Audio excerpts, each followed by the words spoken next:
Bom, vamos resolver a questão número 6 agora. Na minha opinião, a questão mais difícil até agora, talvez a mais difícil do nível 2, mas não é nada impossível. Só que ela começa meio facinho, né? E ali lá pela alternativa C, que ela vai pedindo uma coisa, vai ficando mais complicado, tá? Vem comigo, vamos entender como é que a gente resolve ela. Dá uma lida, depois tenta resolver e vamos fazer junto comigo. Bom, na letra A, pede um instante t igual a t1 em que a água em queda atinge a base da clepsidra pela primeira vez. Aqui não é nada muito complicado da gente pensar. É só a gente ver que vai estar caindo uma gota aqui até que ela atinge a base aqui, né, da clepsidra, onde também vai ser a balança. E tem uma altura h. Então nada mais é do que uma queda livre, tá bem? Então a gente pode pensar o quê? Em t igual a T1, tá bem? Que vai ser o tempo ali. A gente vai usar as equações de queda livre. Então, y igual a y0 mais v0t mais gt quadrado sobre 2, certo? Y é a própria altura h, igual y0 vamos considerar como sendo zero, a velocidade inicial vamos considerar partindo do repouso, então h igual a gt quadrado sobre 2, certo? Esse t aqui no caso é o tempo 1, portanto, aqui a gente vai ter que o tempo 1 é nada mais e nada menos do que raiz de 2h sobre g.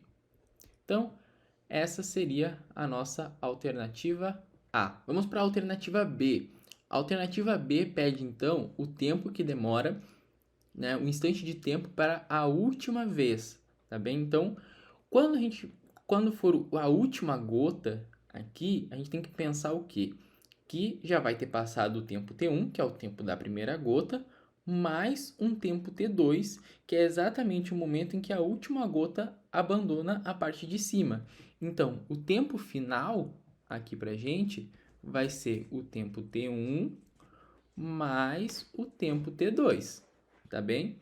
E esse tempo T2 também é exatamente o tempo que leva para esvaziar toda a parte de cima, porque é o tempo que demora para a última gota cair. Então, toda a parte de cima já vai ter sido esvaziada, certo? A gente pode calcular esse tempo T2, porque o tempo T1 a gente já tem aqui, então seria só substituir. O tempo T2, a gente pode calcular ele como sendo a massa, certo? Sobre a vazão, que eu vou chamar de eta, sobre a vazão de massa, tá bem? Porque a gente tem as massas e a gente tem aqui o seguinte, no enunciado, ela diz que a água caia com uma vazão de 30 centímetros cúbicos por segundo, tá? Só que aqui a gente está considerando a vazão de massa, ou seja, gramas por segundo, tá bem? Então, essa vai ser a nossa unidade. Vamos primeiro achar essa vazão aqui, tá? Eta a gente pode considerar como sendo a variação da massa em um determinado instante de tempo. Ok? Mas a gente tem a informação do quê? A gente tem a informação da vazão em centímetros cúbicos por segundo. Então, a gente pode lembrar da relação de densidade e massa. Então, a gente escreve como ρ, sendo a densidade, vezes a variação do volume num certo instante de tempo, certo? A densidade da água é 1 grama por centímetro cúbico. E a vazão aqui, essa aqui é exatamente a vazão que é dada na questão, ou seja, vezes 30 centímetros cúbicos por segundo.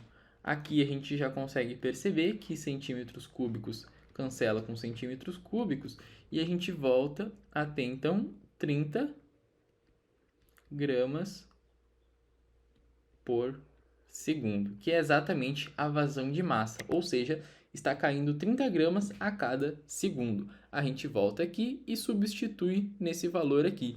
Então, o tempo T2 é exatamente igual à massa aqui dos quais 600 gramas corresponde à massa de água, então 600.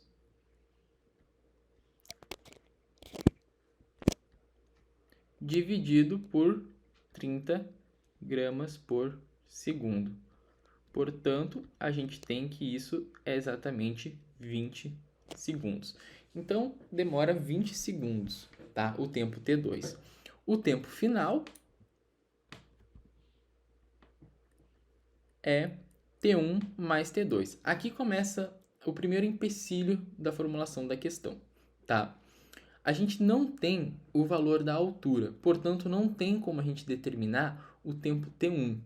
Então, aqui a gente tem algumas opções de como escrever isso na prova. A gente pode escrever o tempo T1, que é a raiz de 2H sobre G, mais 20 segundos, que é o tempo T2, ou a gente deixa tudo de forma algébrica, ou seja, vai ficar a raiz de 2H sobre G, mais o tempo T2, que a gente deveria, então, deixar como sendo m sobre eta, tá? Poderia deixar assim, indicando eta, ou então substituir o eta aqui, tá? Vai ficar uma coisinha mais complicadinha de fazer, mais chatinha, na verdade, não complicada, mas é um empecilho da questão mesmo de não fornecer a altura h, tá bem? Vamos então para a alternativa C. Determine a função m de t que corresponde ao valor da leitura da balança em função de t. Então, como que a balança lê a massa conforme o tempo passa? Aqui começa a complicar um pouco a questão, porque a gente vai ter 4 possíveis casos, tá? O primeiro caso é quando a água começa a cair, mas ainda não toca a parte de baixo da clepsidra. E aqui a gente está num tempo t entre 0 e o tempo t1. O segundo momento é o momento em que o tempo está entre T1 e T2. Ainda está caindo a água e tem água lá em cima, mas já começa a ter água na parte de baixo da clepsidra. No instante 3, onde T está entre T1 e o tempo final, já não tem mais água na parte de cima, ainda tem, já tem água na parte de baixo, mas ainda está caindo água aqui. E o tempo final é quando toda a água parou de cair e já se encontra na parte de baixo. Então a gente tem que analisar caso por caso e escrever a função m de t para cada um desses casos. Vamos para o primeiro caso, onde o t está entre 0 e t1. Nesse momento aqui, a gente vai ter como n sendo a força normal que a clepsidra exerce na balança, tá? E aí a gente pode escrever pela equação estática do movimento. Tá bem? Como que a gente vai fazer isso? É só analisar as forças que está ali. Então, N, que é a força normal, vai ser igual a massa em função do tempo, vezes o valor da gravidade, certo? Porque ela tem que ser exatamente igual ao peso, ok? Então, isso aqui a gente pode escrever como M vezes G. E a gente pode lembrar também da relação seguinte, em que a massa é igual a eta vezes t. Então, aqui a gente pode escrever menos eta tg, substituindo a parte de m. Todos os lados da equação, todos os membros, possuem o valor da gravidade. Então, a gente pode dividir tudo isso por g, ficando assim com m de t igual a m menos eta t. Ok? Se a gente considerar aqui que m de 0 é igual a m, o que é verdade fisicamente falando, né? No instante t igual a 0, a massa é a própria massa, certo? Então, a gente vai ter o seguinte, que m de t é igual a m menos eta vezes t. Se a gente passar esse m para cá, subtraindo, a gente vai ter a seguinte relação. ΔM é igual a menos eta t. Isso aqui para o t entre 0 e t1. Ok? Achamos a primeira relação aí. O segundo caso é quando T está entre T1 e T2. Então, a gente já tem massa na parte de baixo, mas a água ainda continua caindo e ainda se encontra na parte de cima também, certo? Então, agora a gente tem a ação de uma força, que é a força que está sendo exercida por essa água. Então, a gente só precisa adicionar essa força nessa equação que a gente tem aqui em cima. Então, a massa de T vezes G, que seria a força normal, né? É igual a mg menos eta t, só que agora a gente está no tempo t1 vezes g, a mesma equação que a gente tem ali em cima, só substituir o t pelo tempo t1, mais essa força F, tá bem? Agora a gente tem que pensar, qual vai ser essa força F? Essa força F é a força que está sendo exercida pelaquela massa de água ali embaixo, tá bem? Bom, a gente pode pensar que F é igual, vai ser essa variação de massa vezes aceleração, certo? A gente pode escrever isso daqui como a variação de massa, ΔM, vezes ΔV sobre ΔT, que é a definição de aceleração. Ok? ΔM sobre ΔT, que é a definição de aceleração. ΔM sobre ΔT é justamente o nosso eta, ok? Então, isso pode ser escrito como eta vezes a velocidade, ok? Que a gente pode escrever, como isso daqui está em queda, a gente pode escrever como eta raiz de 2gh, que seria a velocidade da queda, ok? Considerando uma altura h. E isso daqui é justamente igual a eta T1g, já que ele está caindo no tempo T1, tá bem? Então, agora a gente substitui isso aqui no lugar da força, já que essa é a nossa força. Então, m de t vezes g é igual a mg menos eta T1g mais eta T1g. Menos eta T1g mais eta T1g, zero. Portanto,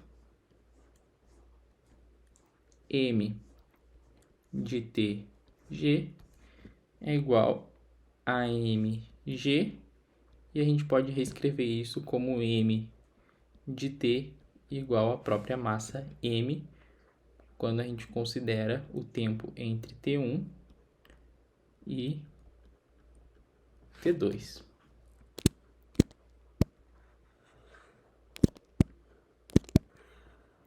Chegamos à nossa segunda relação agora para o tempo T1 T entre T1 e T2.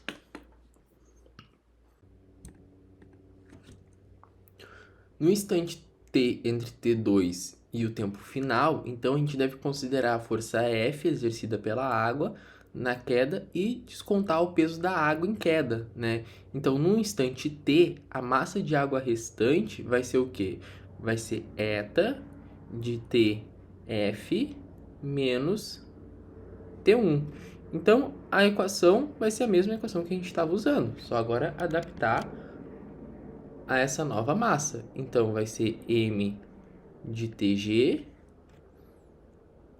igual a mg menos eta, agora de TF menos T1, mais a força F, tá? Então, vai ficar m de T igual a m menos eta de TF menos eta vezes T1 mais eta T1, que seria a força F, ok?